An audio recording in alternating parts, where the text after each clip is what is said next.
May napipinto umanong planong pag-aresto kay Vice President Sara Duterte. Ito ang ibinulalas ng isa pong mambabatas at presidential sister. Isinasangkot kasi si Vice President Sara Duterte sa kasong crime against humanity dahil sa war on drugs ng kanyang ama na si dating Pangulong Duterte. Kunin natin ang live report ni Mean Corvera. Mean, ano ang koneksyon na nakikita nitong mambabatas na ito? Alex, tuloy nga raw ang paninira sa pamilya Duterte kung saan ang susunod ng target ay si Vice President Sara Duterte. Yan daw ay nakapaloob sa tinawag na Oplan Horus kung saan bahagi ng gagawing plano yung pagpapa-impeach laban sa Vice Presidente. Ipinoproseso na umano ngayon ang warrant of arrest laban kay Vice President Sara Duterte. Basing on the...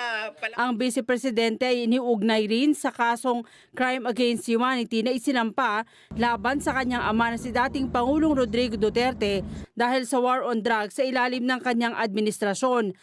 Ayon kay Senador Amy Marcos, nakatanggap siya ng report na target ng susunod na arrest order ang Vice Presidente. There are also allegations that, first of all, several weeks ago, a draft was mooted involving a warrant of arrest of 5 police officers, including Senator Ronald Bato de la Rosa. Of late, there has been a rumor, once again, that the Vice President will in fact be issued by the ICC a warrant immediately.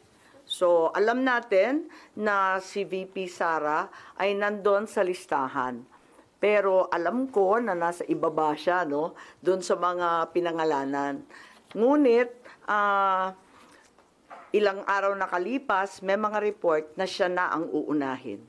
Pero nang tanungin kung sino ang kanyang source at kailan posibleng ilabas ang warrant of arrest, sabi ng mambabatas.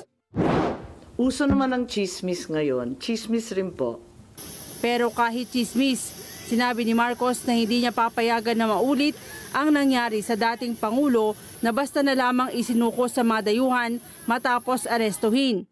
Nanindigan ng senador na politically motivated ang pagpapaaresto sa dating Pangulo at walang jurisdiksyon ang International Criminal Court laban sa sinumang inaakusahan sa Pilipinas.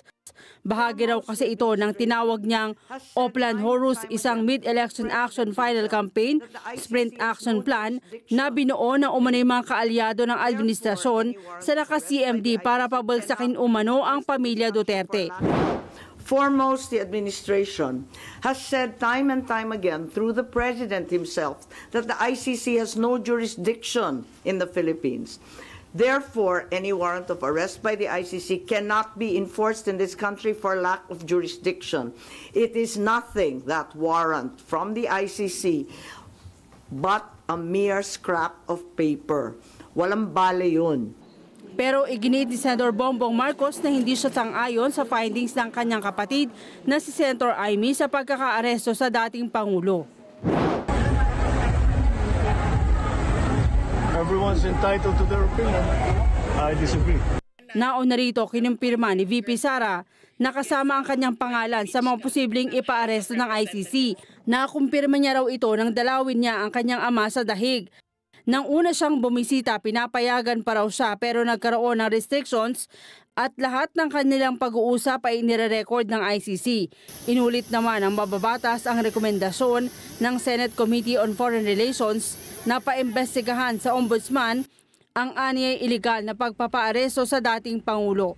Partikular niyang pinaimbestigahan ang umanay paglabag sa batas ng mga opisyal ng gobyerno na nagpaaresto sa dating Pangulo. Kabilang na dyan sina Justice Secretary Jesus Crispin Remulla, DILG Secretary Juanito Victor John Vic Remulla, PNP Chief General Romel Francisco Marbil, CIDG Director Nicolas Torre at Ambassador Marcos Lacanilao, ang Special Envoy on Transnational Crime.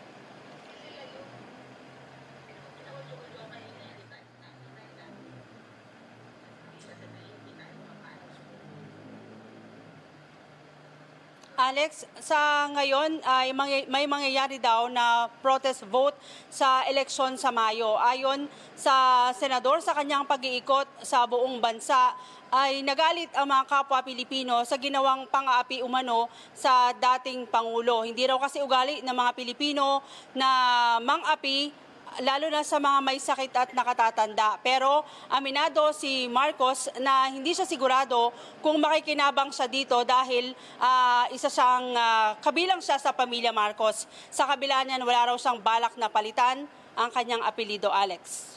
Okay, Mayan, kung maririnig mo ako, may katanungan ako ha. Narinig ba ako ni Mayan? Thumbs up.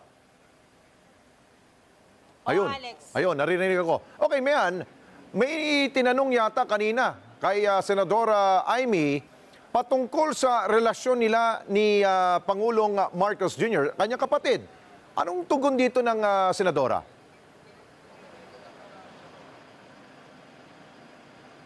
Alex, ang sabi niya, ang sagot niya dyan, matagal na silang hindi nagkakausap ng Pangulo dahil patuloy daw na hinaharang yung kanilang komunikasyon.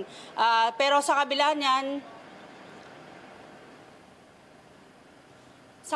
Alex, ay handa pa rin naman siyang makipag-usap at naawa daw siya sa kondisyon ngayon ng dating Pangulo. Ayun. Mayan, maraming salamat ha. Mata natin dyan ho sa Senado. Naniniwala si Pangulong Bongbong Marcos na nararamdaman na ng taong bayan